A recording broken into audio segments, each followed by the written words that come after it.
Welcome to Parvati அம்மாச்சி சமையல். இன்றைக்கி நம்ம பார்க்க போகிற ரெசிபி ஒரு அருமையான பருப்பு இல்லாத சாம்பார் ரெசிபி.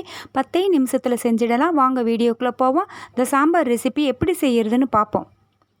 இதுக்கு முதல்ல ஒரு கடாயை காய வச்சுட்டு 3 ஸ்பூன் அளவுக்கு எண்ணெய் சேர்த்துக்கோங்க.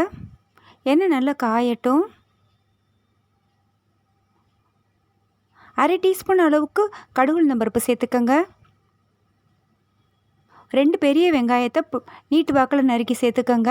ஒரு 5 பச்சை மிளகாயை கீரி சேர்த்துக்கோங்க. நல்லா வதங்கட்டும். இதில் ஒரு கொத்து கருவேப்பிலை இலைகளை சேர்த்துக்கோங்க. சேர்த்துட்டு நல்லா கலந்து கொடுத்துட்டு 1 ஸ்பூன் அளவுக்கு இஞ்சி பூண்டு விழுது சேர்த்துக்கோங்க.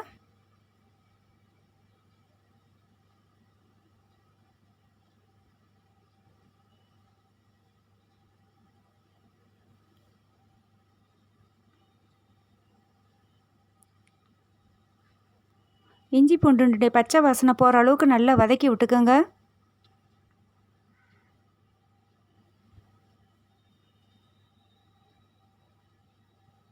நல்லா வதக்கி விட்டுட்டு இதில் 4 பழுத்த தக்காளி எல்லாம் சேர்த்துக்கோங்க.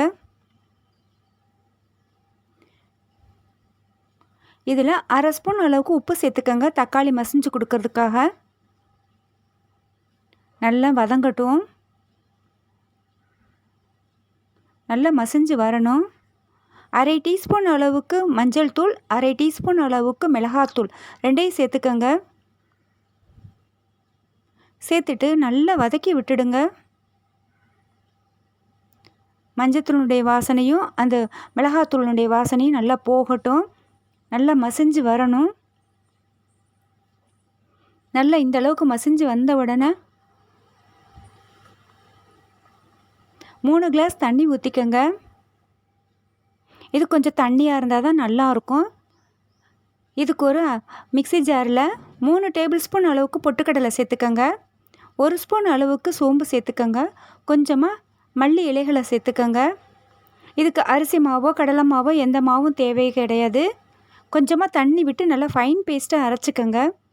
அரைச்சதை நல்லா கொதிச்சிட்ருக்கிற கலவையில் ஊற்றிடுங்க. சாம்பாரில் ஊற்றிட்டு கொஞ்சம் தண்ணியாக இருக்கணும். இது நம்ம பொட்டுக்கடலை சேர்த்த உடனே திக்காக வரும்.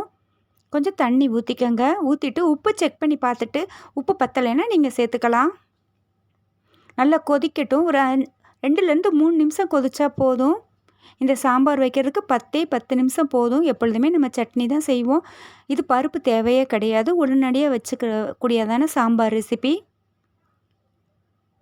நல்லா கொதி வந்த உடனே மல்லி இலைகளை தூவிடுங்க. இது ரொம்ப நல்லா இருக்கும். பச்சை மிளகா மட்டும் உங்களுக்கு காரமான மிளகாயாக இருந்தால் குறைச்சி சேர்த்துக்கோங்க.